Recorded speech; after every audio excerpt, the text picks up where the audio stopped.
안녕하세요. 센텀종합병원 신장내과 김도균 과장입니다.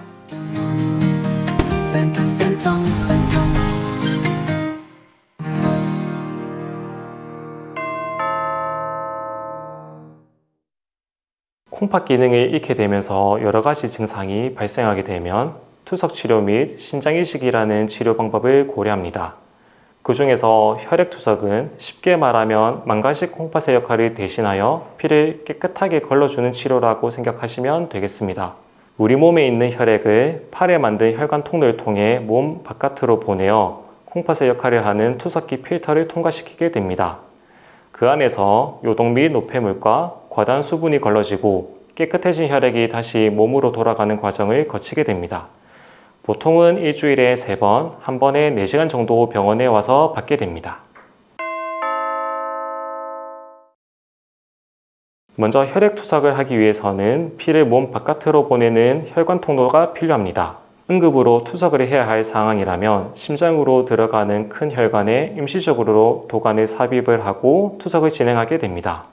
그러나 만성신부전으로 이전부터 관리를 해왔으며 말기 신부전이 되기 전에 혈액투석을 하기로 계획이 되어 있었다면 투석이 필요한 시점이 되기 전에 동정맥류와 같은 혈관 통로를 만드는 수술을 하게 됩니다.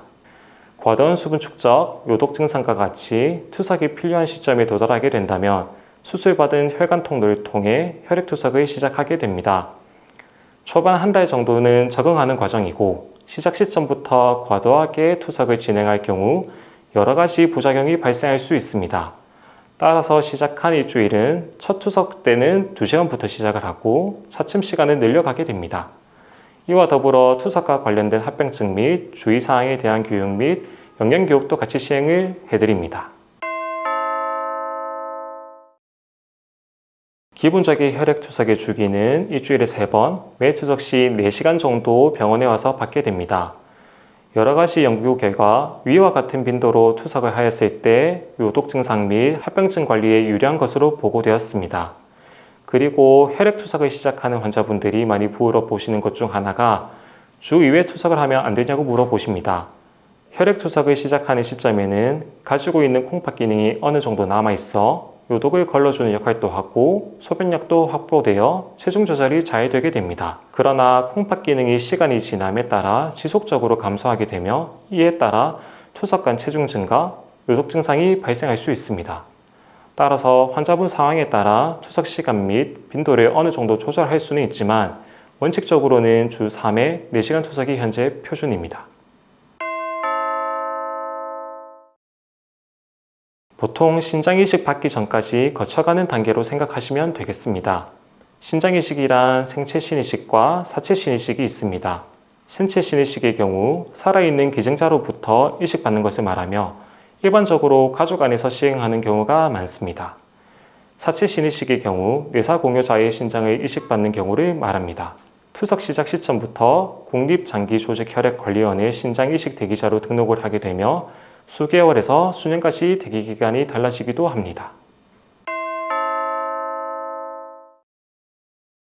혈액투석의 경우 병원에서 시행받으며 주 3회 1일당 4시간씩 소요되며 혈액투석에 필요한 혈관 통로가 필요합니다.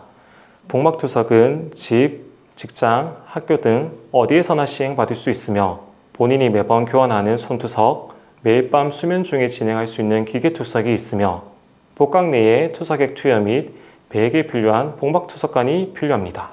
혈액투석의 장점으로는 빠른 시간 내에 효과적으로 요독물질 및 체액 가잉을 교정할 수 있으며 매 투석 시마다 혈압, 혈류량, 체액 제거량 등을 의료진이 모니터링하여 조절받을 수 있고 병원에 지속적으로 내원하여 관리받고 있다는 느낌이 든다는 것도 큰 장점이 되겠습니다.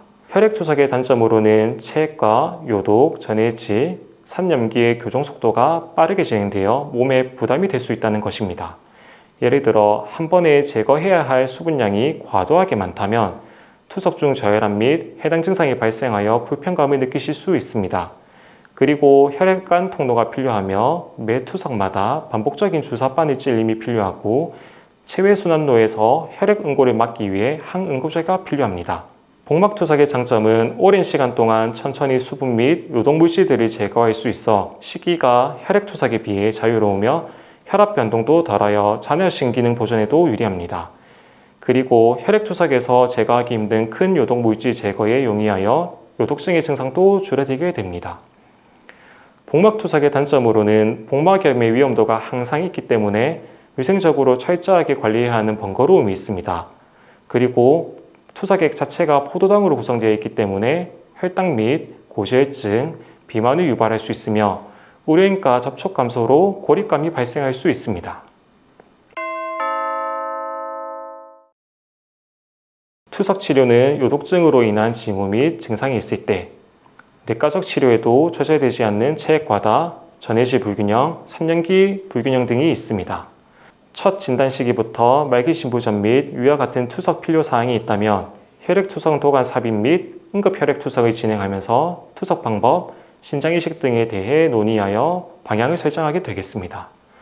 만성신부전이 이전에 진단되었고 질환이 악화되는 과정이 있다면 투석, 이식과 같은 신대체요법에 대해서 충분히 논의할 시간이 많아지게 됩니다. 이때 시청각 자료, 환자분의 가치관 확인, 의학적 상황을 공유하여 결정을 하고 미리 준비할 수 있습니다. 다만 나이가 많거나 다른 질환이 많은 경우 예후와 동반 질환을 고려해 보존적 관리가 선택될 수 있습니다. 신장질환의 경우 늦게 발견하면 발견될수록 저희가 도움 드릴 수 있는 부분이 되게 적어지게 됩니다. 그래서 국가건강검진 사업이라도 꾸준히 잘 받게 되신다라고 하면 조기에 검진이 될 수도 있고 그렇게 된다라고 하면 정상적인 콩팥 기능을 보존하는 데 도움이 될 수 있겠습니다. 센텀종합병원 신장내과 김도균 과장이었습니다. 감사합니다.